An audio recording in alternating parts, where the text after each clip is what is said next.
Hello everybody, it's Monday night. Actually it's kind of late to be doing a wine tasting. It's 9:30 Eastern time, but I just now getting around to opening some wine, and it's just been a crazy day. I'll make this fairly short wine tasting since it is a little bit late. I went shopping today and I bought me a second kayak. It's a very small one, so it'll fit in my truck for when I go camping, and it's a very, very, very inexpensive kayak. It's nothing like my real nice one, but my nice one was too big to carry in my truck, so I could never use it when I went camping. Tonight I'm going to do a very short wine tasting on a Chilean wine. The wine tonight is a Ruta 90 Merlot from Chile. And the term Ruta 90 comes from the Route 90 that runs between the two major wine districts in Chile. I've never tried this wine before. There's a lot of Merlots from Chile on your supermarket shelves, so if you want to look for a Chilean Merlot, they're pretty much all going to taste the same. The only thing I will tell you, it's dark here. And so I probably, when I go to taste the wine here, I probably will not be able to get too much of a visual on certain things. But let's go ahead and get into this. And again, this is a Ruta 90, R-U-T-A 90 Merlot from Chile. It's a 2019 vintage, and it's a little heavy on the alcohol. It's at 14% alcohol. So let's give this a shot and see what we've got. As I swirl it, I'm trying to hold it up to get some light. I'm not seeing much legs on it. Oh, there they go. Yeah, I just wasn't hitting it in the light the right way. It's got very nice legs. The 14% alcohol means that the viscosity of the alcohol is very high, so that's why you have the long, strong rivulets. It's very difficult for me to get a good sense of the color. Clarity's good, of course, it's clear. But color, it looks like it's a deep ruby red, which is pretty standard for a Merlot. It's got a little bit of a lighter pinkish tint around the rim of the glass. But it looks like a standard Merlot as far as the deepness of the color. Let's see what we get here on the nose of this. Ooh, you know, that's a good nose. First thing that hit me was spices. Not fruit, but spices.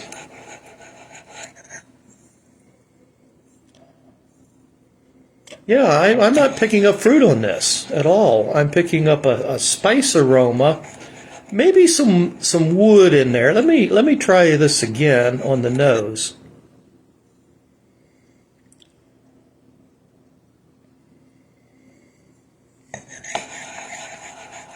I am really surprised that I'm not picking up any fruit. Maybe a very faint hint of cherry, but more honestly, this has got a spice to it. Maybe even a little bit of tobacco, or maybe some type of wood that's hidden down there in the aromas. Let me give it a taste and see what I get.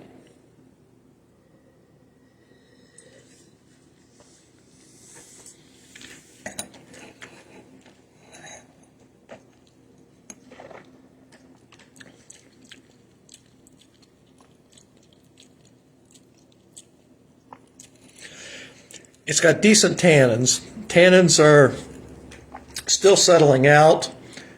Still got a little bit of an astringent puckering. I will tell you that on the taste, it's very strong black cherry. Very strong black cherry. Not getting the spices. Now I'm getting the cherry on the taste. I wasn't getting any fruit on the nose, but I'm getting fruit on the taste.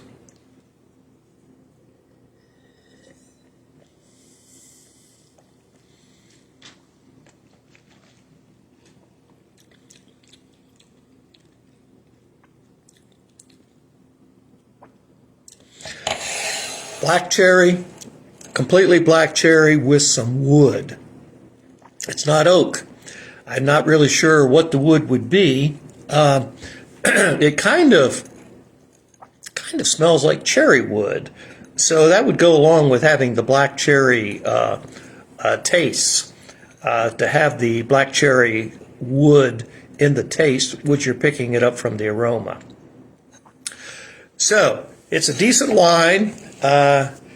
I forgot to look to see how much this wine cost. I'm going to guess it's in the neighborhood of $10 to $12, maybe $13. Nothing remarkable. It's certainly not a bad wine. If somebody gave it to me, I would drink it if I happened to see it and I wanted a bottle of Chilean Merlot, I would buy another bottle of it. So it's not a bad wine. It's just nothing that's knocks your socks off like some of the wines that we've had recently. So what would we pair this with? It's a standard Merlot.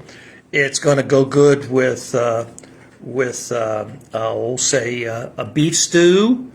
Would go good with this. Beef bourguignon, beef burgundy, as they call it in the United States. It would go very well with meatloaf, I would believe. You could probably stretch this out to having this with hamburgers on your grill.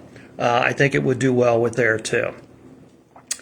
Well, listen, like I said, it's going to be a short tasting, and so I'm going to go ahead and get off of here. I have a big camping trip coming up over the weekend down in the Richmond, Virginia area. And unfortunately, it looks like it's going to be like 98% chance of rain on Friday, and about a 60% chance of rain on Thursday, and about a 50% chance of rain on Saturday. So I got a feeling we're going to get rained out. So we've kind of made contingency plans. You know, if it rains too hard, we'll go to the brew pubs. We camped there last year, so we've already scoped out some of the brew pubs. My good friend Jeff Bebe has found a couple of brew pubs that we went to last year, and we'll probably go back. One of them is called the Dancing Kilt, and I just absolutely loved it. The only sad thing I will say this year is that our good friend Dan Petticord will not be with Jeff and I if we go to the Dancing Kilt.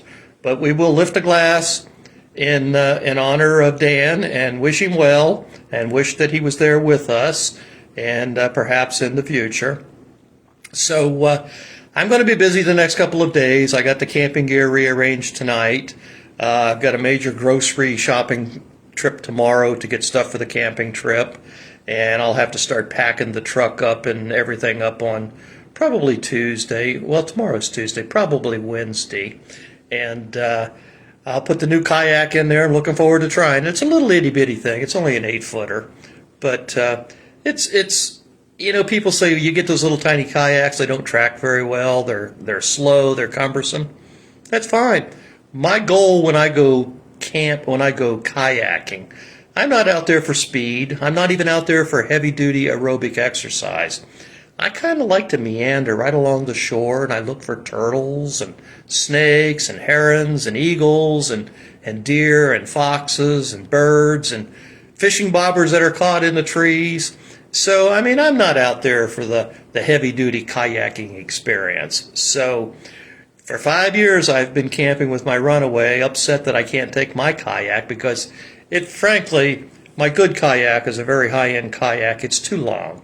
And when it sticks out the back of the truck bed, it barely clears the camper. And so I was always worried that if I make a fairly sharp turn, that the kayak's going to smack into the camper. Well, now I've got that problem solved. This little itty-bitty kayak that I bought today, it's 2.5 feet shorter, so it doesn't hang out nearly as far. But it's also a very inexpensive kayak. It has no safety features, that's not right. Safety's not the right word. It has no comfort features, and it doesn't even have a cup holder, for crying out loud. But I bought a pool noodle, and I cut that, split it, and put it around some of the rough edges on this thing. I still have to get a cushion to sit on. There is a seat, but there's no cushion on the bottom of the seat, so you're sitting right on the floor of the kayak. So it's going to be a little tough on the butt. So, but any event, I'm looking forward to being able to kayak now when I go camping. Well, listen, I'll try to get on here tomorrow night. Maybe we can do a white wine tomorrow night. I haven't pulled anything out and put in the refrigerator, but I think a white wine would sound pretty good.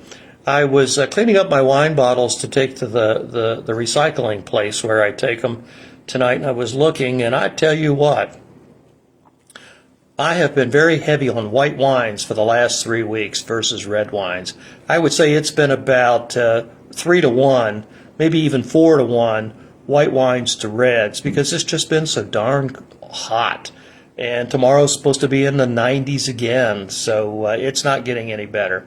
Well, listen, y'all take care, and if you happen to pop on late to see this, thank you for looking, or watching, I should say. If not, pick it up on the replay, and I will see you the next time, hopefully tomorrow night. Everyone take care. Bye.